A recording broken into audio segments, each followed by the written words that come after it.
अगर आप भी चाहते हैं SPG म्यूजिक एंटरटेनमेंट का वीडियो सबसे पहले आप तक पहुंचे, तो लाल बटन को दबाकर चैनल को सब्सक्राइब करें और साथ में बेल आइकन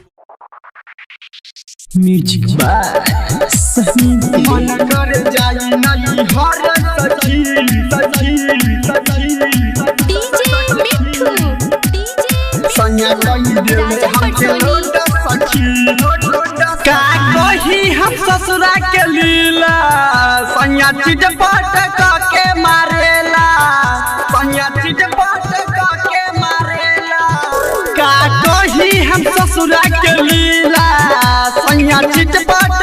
के मारेला रहे दारू पी के आइल ना सदेले होठल लाली रहे दारू पी के आइल ना सदेले होठल लाली रहे झुंडा सखी मन कर जाई नहीं हर सखी संया कही देले हमके लोट सखी मन कर जाई नहीं हर सखी संया कही देले हमके लोट सखी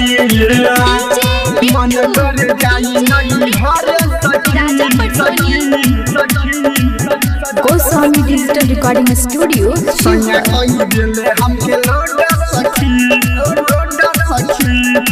ससुरा के पलंग लागल हिले हमरा तो देहिया कोई देला ढीला राजा के बात हम केकरा से कही सुनाए ननद सास भौजाई ससुरा के पलंग लागल हिले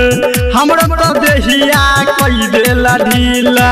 लाजे के बात हम केकरा से कही सुनाए नाना दो सास भौजाई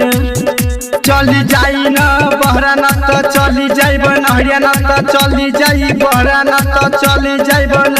ले रहे संगे झुंडा सखी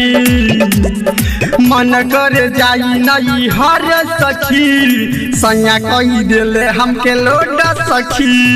मन कर जाई नहीं हर सखी संया कही देले हमके लोट सखी मन कर जाई नहीं हर सखी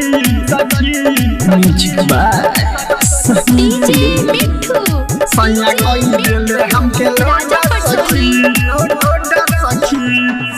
पिया का सहो बुझे न बात हो धके खोलेला चोली के फीता कुना लरिया जो देखले बखेला बिहारी कहिले कि खेला हाउ खेला पिया का सहो बुझे न बात हो धके खोलेला चोली के फीता कुना लरिया जो देखले बखेला बिहारी कलेला कि खेला हाउ खेला रहे दारू पी के आइल ना सदेले होठल लाली रहे दारू पी के आइल ना सदेले होठल लाली ले रहे संग में झुंडा सखी